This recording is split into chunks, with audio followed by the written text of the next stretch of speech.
billahi minash shaitanir rajim. Bismillahir rahmanir rahim. Alhamdulillah wassalatu wassalamu ala rasulillah wa ala alihi wa sahbihi ajma'in wa man tabi'ahum bi ihsanin ila yawmiddin. Amma ba'd. Padyshim fillimisht e falenderojmë Allahun subhanahu wa taala dhe pastaj dërgojmë salavate mbi të dërguarin e fundit Muhammed Mustafa sallallahu alaihi wasallam, mbi familjen e tij të pastër, mbi shokët e tij fisnik dhe besnik, dhe mbi të gjithat të cilët e kanë ndjekur, janë duke ndjekur dhe do ta ndjekin rrugën e tyre me mirësi deri në ditën e fundit.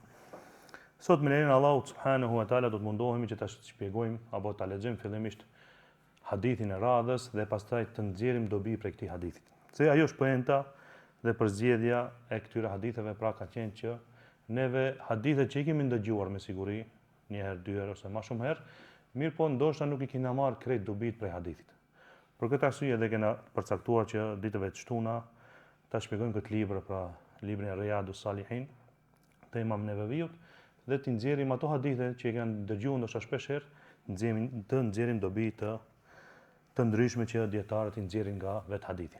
Sonde është hadithi i 20 i radhës, dhe ky hadith është hadith që e keni ndëgjuar shpesh, shumë herë. Mirë po ndoshta nuk i keni nxjerr apo nuk i keni ndëgjuar të gjitha dobit që nxirren nga ky hadith. Hadithin e transmeton Ebu Said al-Khudriu radiallahu anhu, pra një prej shokëve të pejgamberit sallallahu alaihi wasallam, dhe thot se i dërguari sallallahu alaihi wasallam ka thonë: "Kana min qablikum rajulun qatala 99 nafsan."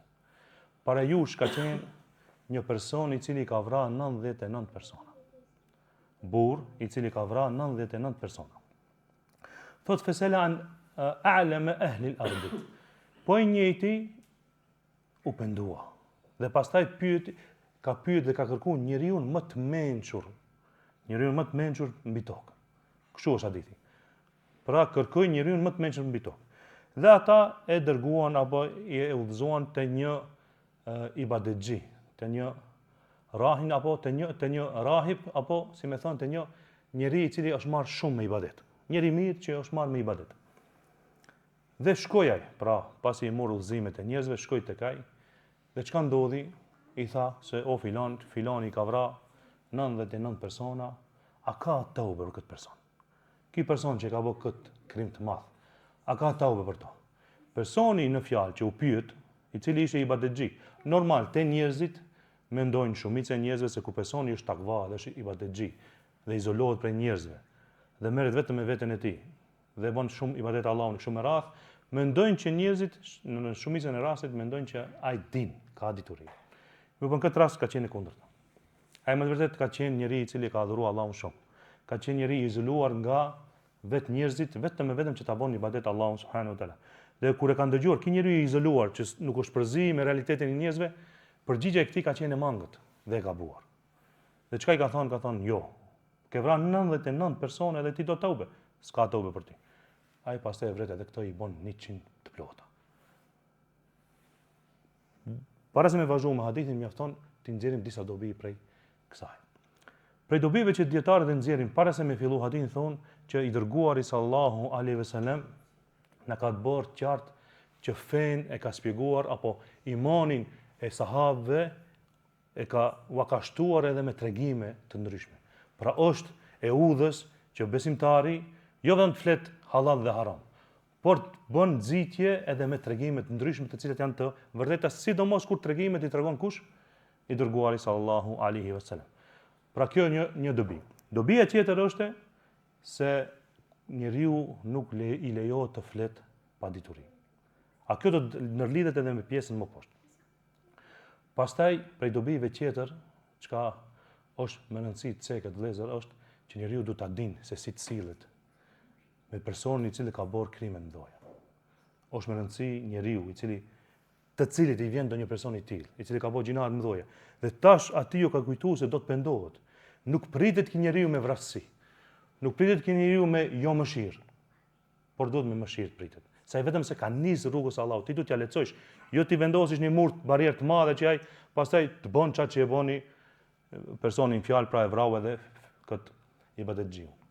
Pra shumë është më rëndësi që njeriu kur vjen i bën pishmon, i pendum, këti do t'i ndihmojsh me rahmet, me fjalë të mira, dhe se mëshira e Allahut është e madhe, kështu më radh, pra ti tregosh raste ku dikush i ka bëu edhe më tepër. Bile Allahu subhanahu wa taala kena në argument se Allahu subhanahu wa taala çka thot, inna Allaha la yaghfiru an yushraka bihi. Allahu nuk e fal shirkun. Wa yaghfiru min duni dhalikum liman yasha. Dhe përveç kësaj shirkut, Allahu ja fal kujdo. Përveç shirkut, Allahu ja fal kujdo. Kjo na bën neve me dije që, domethënë paska për çdo gjë pendim. Paska për gjë që Allahu subhanahu wa taala nuk i mshel dyert e pendimit. Pastaj thotë vraf këtë person, edhe shkoj kërkoj përsëri njeriu më të ditur në tokë. Ashtu është hadithi, pra, a'lam an-nasi 'ala al-ard. Pra njeriu më të ditur në tokë. Tha e dërguan tek një dietar. Kur shkoi tek ky dietari dhe e pyeti, tha unë kam vrarë 100 persona. A ka për mu tauba? Edhe pse ki me përgjigjen e atij të parit vetë se ka rajë përqindja e shpresës. Ka rajë përqindja e shpresës, se shkoi te një person që njerëzit tjerë i treguan se duhet të shkosh te ai dha përgjigjen që nuk i pëlqej dhe e vrap. Pastaj vëllezër, para sa me vazhdu, është interesant çështja e krimit edhe gjunahut, sidomos gjunahut të mëdhenj. Që ky personi ka vrarë 99 veta. Për këtë vrasja ka qenë shumë e lehtë. Prandaj ky se ka pas problem të i bëjë 100. Ti bëjë 100, 102, nuk ka problem se 99 i ka bë. E do të shohim edhe dobit tjera që do të përmendim në fund të hadithit sepse lidhet hadithi njëri me tjetrin. Pra njëja pjesë me tjetrën. Vazhdon dhe thot, e pyeti këtë dietarin, tha, unë kam vrarë 100 persona. A ka për mu taube? A ka për mu pendim? Tha që kush ka mundësi? Men jahule thot bejne u bejne tobet. Pra kush ka mundësi të jenë mes teje dhe tobes tënde? A ka duku që mund të jenë mes sa? Për njerëzve nuk ka. Pra është dera e hapur e Allahut subhanahu wa taala dhe thot mirë po, njeriu i mençur, dietar, njeriu i cili ka pas dituri, jo si ai i pari shumë i badexhimi, po dituria zero. Edhe neve vëllezër prej dobive që përmendin dietarët kur e krahasojnë tash përgjigjen e të parit me të dytit, thonë ky i pari nuk e ka ndjek rrugën e pejgamberit sallallahu alajhi wasallam. Ka qenë i badexhi, po, ka qenë adhuruesi i Allahut, mirë po, me sheriat, me sunetin e pejgamberit sallallahu alajhi wasallam, neve kena obligim të përzihena me njerëz e jo trim larg njerëzve.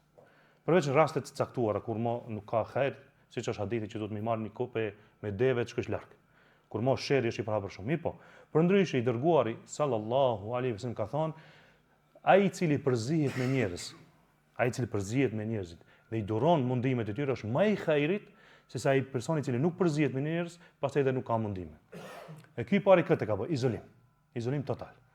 Edhe pastaj nuk e ka ditë gjendjen reale të njerëzve, edhe ka dhënë përgjigjen e ka dhënë me padituri. Pra ka folur për diçka që nuk ka pas dituri. Ndërsa ky diti çka njeriu me dituri. Edhe ka ditë që përveç shirkut Allahu subhanahu wa taala i fal krejt gjunat. Bile ki s'ka vdek, ka qenë gjallë. Ka bën me vërtet krime të rënda. Mi po çka, ajo çka duhet ta dimë neve dera e pendimit është e gjallë. Edhe është shumë e rëndësishme të ceket se me të vërtet vëllezër për Allahu subhanahu wa taala është e qartë dhe neve na ka bërë qartë se njerëzit i ka kriju gabimtar. Mi po gabimtari më i mirë kush është? Ai që pendohet. Ashtu ka në hadith. Kullu bani Adem khata'un wa khairul khata'in at-tawwabun. Çdo biri Ademit është gjinaqar. Kjo duhet ta kena ndërmend. Neve Allahu subhanahu wa taala na ka krijuar me një formë me kufi, pra jene të kufizuar në shumë aspekte. Dhe kjo na bën neve që neve të gabojmë, sepse po tek i krijim e ka instaluar dhe e ka krijuar edhe epshin, i cili neve na nxit për gabime. Mirë po, Allahu s'ka thonë për neve se ne nuk do të gabojmë, ka thonë ju do të gaboni. Por më i miri për juve është ai i cili pendohet mas gabimit. Bile ka në hadith, nëse sikurse krejt banorët e tokës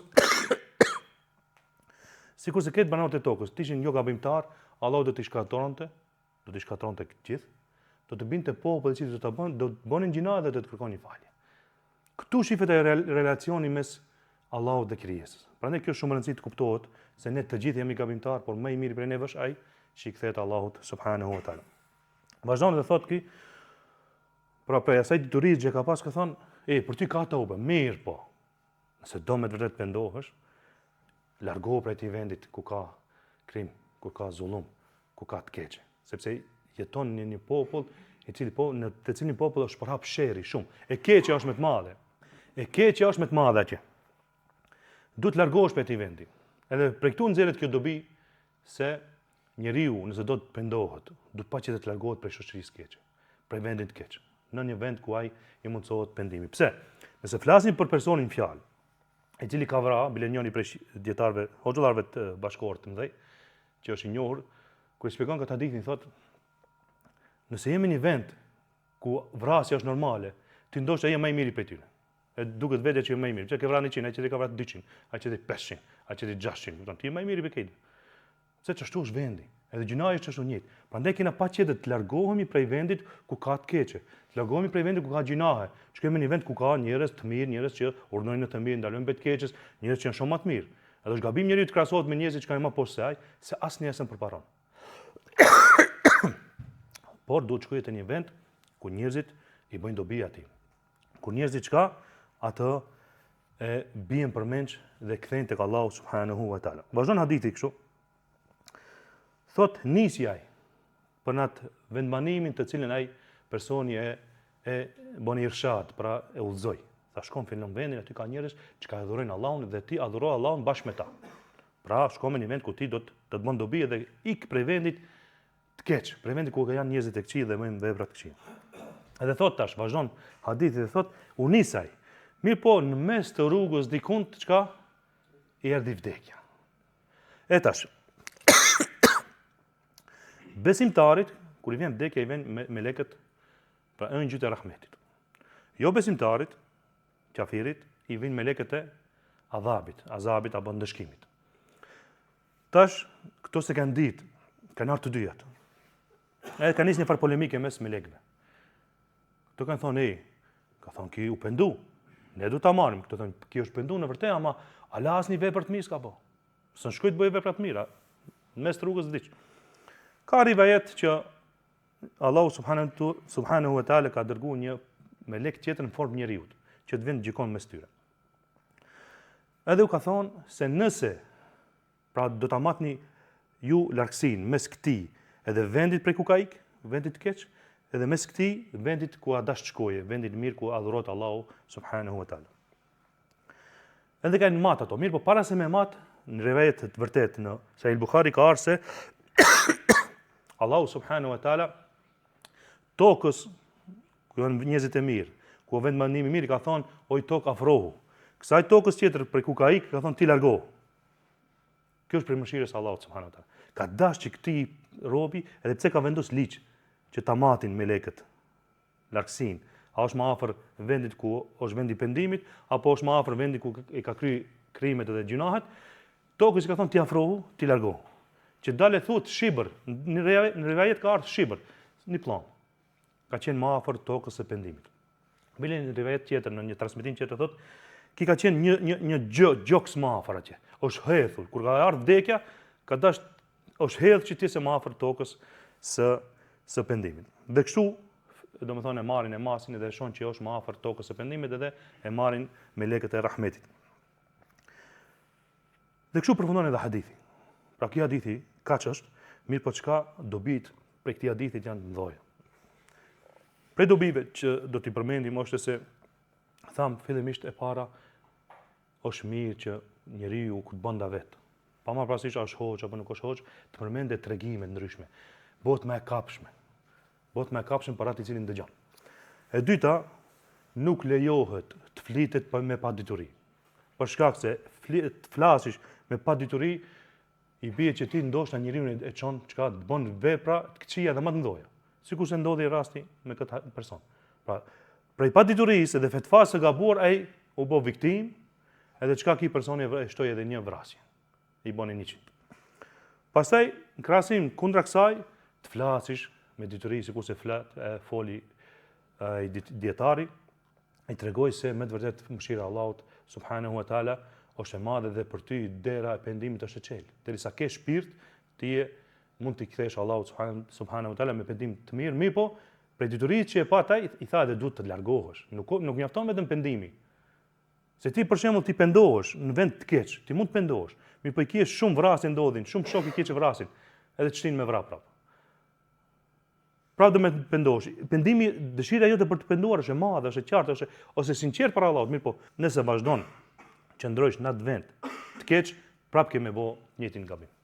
Pse se nuk ke asnjë përkrahje që dikush të thosë mos vepro, pse kreti ke ashtu që vrasin. Pastaj për dobive tjera që përmendin dietarët, e përmendin edhe raporti me personin gjinaqar.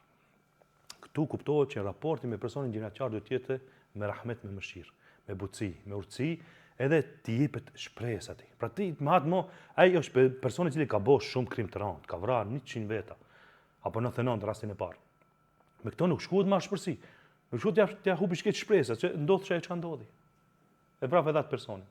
Por këtij duhet t'i shkohet tash ai veç duket pasi që ka ardhur pyese se çka të bëj unë dhe a ka tëube për mua, çka kuptohet që ai më është penduar dhe e kërkon atë dritën edhe derën e pendimit, derën e faljes së Allahut subhanahu wa taala, dhe në këtë rast do të patjetër çka të reagojmë me butësi dhe me shpresëdhënie.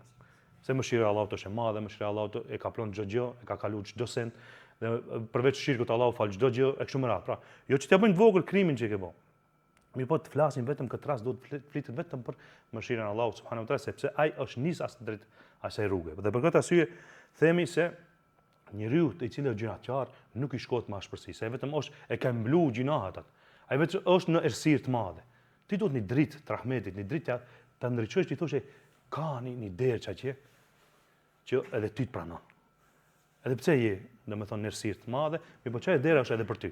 Derisa ke frym, derisa je gjallë, bujrum hajde se mëshira e Allahut është e madhe dhe Allahu subhanahu wa taala, siç ka përmend hadith, me marr sikur se shku me detin me gjina o robi im, ka thonë, edhe vjen me pendim. Ti fali thotë hiç se kam gajle, hiç se kam dert. Sa shku me detit me marr me gjina. Edhe ti thu, o Zot falmi, me sinqeritet, ti fali, krete hiç s'kam gajle. Pse? Nuk i kushton Allahut kurrë. Edhe kena përmend shpesh se këtë dynjoja më u çu, me u ngrit, t'i bën shirk Allahut, shirk t'i bën Allahut, Allahut ai bën dëm diçka. Kurrë hiç. Ku t'i bën dëm? Vetes. Edhe kundërta, me u ngrit këtë dynjoja, me bashkë me xhinët, me njerëzit, t'i lypin Allahut subhanahu wa taala. Për një moment krejt. Gjon më të shtrenjtë. Allahu u plotson edhe nuk paksohet prej pasurisë Allahut as kurrë. Për këtë arsye vëllezër, kjo do të jetë kuptimi i besimtarit që me njeriu se neve kena në familjet tona krejt njerëz që bëjnë gjuna të mëdha. Kena njerëz që bëjnë gjuna. Duhet të shkohet aty me mëshirë. Kur të fillojë një të afrohet dhe ta shohë se ka një farë dere të çel, është një farë dere edhe për të çel, e rahmetit dhe pendimit, atëherë pastaj si ta pranojë këtë këshillën e parë, ti vazhdo pastaj edhe foli edhe gjëra më me rëndësi. Tham që prej dobive është edhe fetvaja me padituri, cila të shpije ose ty në zjarr, po ose të tjetrin në zjarr. Ka një rast që ka ndodhur në kohën e pejgamberit sallallahu alaihi wasallam, i cili lidhet me këtë hadith. Ju dini shumë mirë që sa e domshme prej hadithit e morëm dhe kuptojmë se sa i domshëm është njeriu të jep fetva pa dituri. Njëjtë ka ndodhur në kohën e sahabëve. Kanë qenë një grup i sahabëve të cilët kanë në udhtim. Edhe njëri prej tyre plagosët në krye, plagë të rëndë. Edhe në hadith përmendet që ai gjatë natës është bërë xhunup, edhe a dash të lahet në sabah. Pra ka pa ëndër edhe a dash i është bërë obligim gusli. Edhe kur zgjohen sabah ki thot, a ka ndonjë lehtësim për mua se kam plagë? A patjetër gusli duhet që ta përfshijë këtë trupin. A ka ndonjë lehtësim? Ato kanë thonë, jo, s'dim, ne s'ka lehtësim. S'ka, patjetër gusli. E di çka të ka ndodhur. Të është bërë obligim gusli. E thot ai merr edhe pastrohet. Duke pastruar hin ujin plagë dhe vdes. Kthehen tek i dërguari sallallahu alaihi wasallam dhe i tregojnë rastin. Ja Rasulullah, kështu na ndodhi edhe na vdish. Qataluhu qatalahumullah, ka thënë pejgamberi. E vran, i vraft Allahu. Ka bëu pejgamberi sallallahu alaihi wasallam dua kundër tyre, i ka mallku. E vran, i vraft Allahu. Kon çat grup njerëzve. Pse kanë dhënë fetva pa dituri. Për këtë arsye i dërguari sallallahu alaihi wasallam ka thonë, ilaçi i paditurisë çka është? Pyetje. Pyetbe, s'dish pyet. Kjo është ilaçi. Nuk ka shërim paditurie përveç se me pyetje apo me kërkim diturisë. Nëse s'dish pyetbe, ti s'din që të din ndoshta. Edhe kështu ka ndodhur që kanë vrarë personin, edhe ai ka vdek, edhe i dërguari sallallahu alaihi wasallam ka thonë qataluhu qatalahumullah. Pra e vran dhe Allahu i vraft ato. Prej hadithin xhiret edhe ajo këshilla e atij personit të ditur se sa e rëndësishme në Islam është as-suhba as-saliha, shoqërimi i mirë. Sa e rëndësishme. Kanë ardhur hadithe shumë, kanë ardhur ajete që flasin për rëndësinë e shoqërimit të mirë. Pse? Për shkak se shoku i mirë, siç ka ardhur në hadithin e pejgamberit sallallahu alaihi wasallam, që ka bërë krahasimin shoku të mirë me atë që shet parfym, edhe shoku të keq me atë që është farkatar. Të ky që shet parfym vetëm të hyjë në dyqan dhe dalësh ti mjafton, vjen era mirë. Apo ke provuar ai parfym. Pra ke dobi prej tij, shoku të mirë. Vetëm hyn edhe del ti vetëm se të vjen era mirë. Te farkatari mos më bë kur gjë, ajo shkëndija e asaj mund t'i gjek rrobat. Ose nëse s'dodh kjo më e keqe, mund të mjafton që të vjen era keqe. Të vjen era hekur kur dalish prej tij. Pra kështu është edhe shembulli me personin e mirë. Personi i mirë edhe i khairit është ai i cili turnon në të mira. Thot kur bësh keq ose mos e bën vëlla. Mos e bën se nuk është Allah i pajtimit me këtë që bën ti. O vëlla, hajde se thirrje zoni, o vëlla, hajde se duhet më shkuat atje. Pa ke fare fis, po, ai ke vizituar ndonjëherë? Jo. Shko, vizitoj. Pra, është një person i cili vetëm se t'afron me Allahun subhanahu wa taala dhe ta përkujton Allahun pa ndërprerje. Dhe shu ka qenë, kjo është ajo që lypet prej neve. Të kena shoqëni të mirë. Nuk është problem se shkon ndonjëherë për davet me një shoqëni e cila nuk është ndoshta shumë e hajrit, por rrin me ata vetëm se ta vakumtojsh mesazhin. Përndryshe, shoqënia me të cilën ti rrin, han, pin, udhton, i kryen ato obligimet familjare kështu me radhë që i ke, ato obligimet e përditshme, ky do të jetë i mirë. Ky s'bën të jetë i keq. Se ka me të hekë edhe ty aty ku është ai. Për këtë arsye vëllezër, prej këtij hadithi nxirret edhe kjo se me të vërtet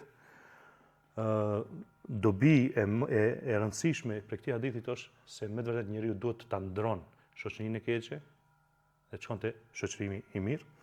Dhe pastaj është edhe si dobi e fundit që kanë përmend dietarët dhe me këtë do ta përfundojmë inshallah, është se mëshira e Allahut është e madhe. Pra mëshira e Allahut subhanahu wa taala është e madhe saqë Allahu subhanahu wa taala përveç shirkut që përmendëm nuk fal asgjë. Kjo i bie që njeriu jo 100 veta, jo 99 veta, çka të bëne? Çka të bëne? Po edhe shirku nësa është gjallë, pra ajeti është për personin i cili vdes në shirk atë sigurt nuk e fal. Mirë, por nëse njeriu edhe ka qenë sepse shumica e sahabëve kanë qenë idhujtar para islamit.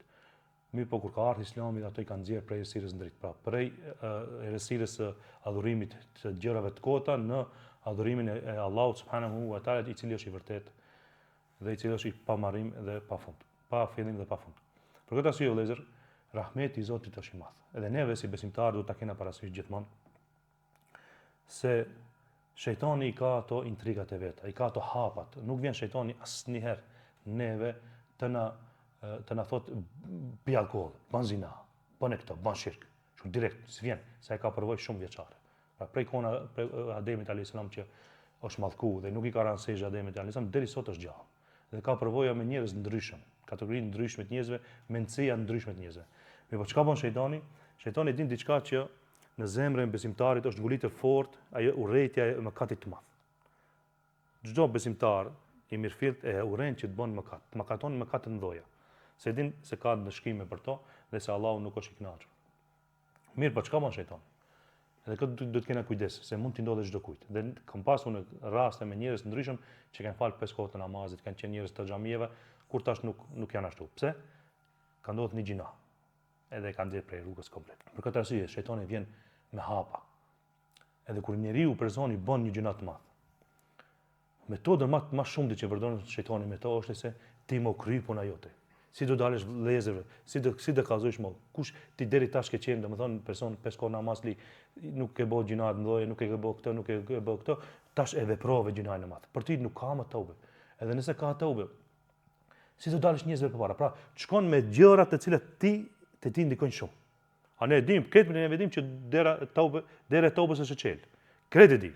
Mirë, në këto momente kur vjen vezvesat e shejtanit se ti pinë alkool, ti bën këto, e kena pa shumë raste, një gjina të madhe bën personi pastaj i nis rend ti bëj këtë. Çe me këtë vezvese. Sidomos kur janë matri.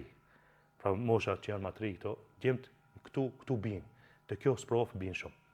Pse vjen i thot si ti pit alkool, gjina i madh është kjo. S'ka më ti, nuk di si ti dalësh përpara filanit, lene kit.